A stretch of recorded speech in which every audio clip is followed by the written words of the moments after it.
அஸ்ஸலாமு அலைக்கும். இஃப்தியாருக்கு கொஞ்சம் ஸ்வீட்டாக செய்யலாமல் அதுக்கு சேமியா வந்து நல்லா ஃப்ரை பண்ணிக்கோங்க. ஃப்ரை பண்ணிவிட்டு அதை எடுத்து வச்சுட்டு ஏதாவது ஒரு பாத்திரம் வச்சு கொஞ்சமாக கீ போட்டுக்கோங்க.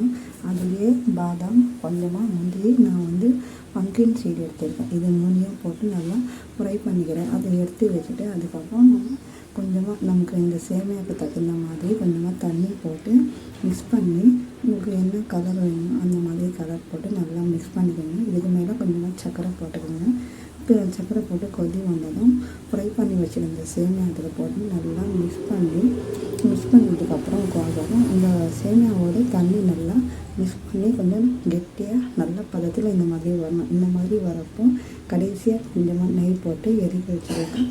சூப்பராக இருக்கும். இதே மாதிரி நீங்களும் செஞ்சு பாருங்கள்.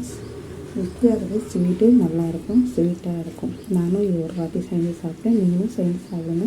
கடைசியாக மில்க் போட்டு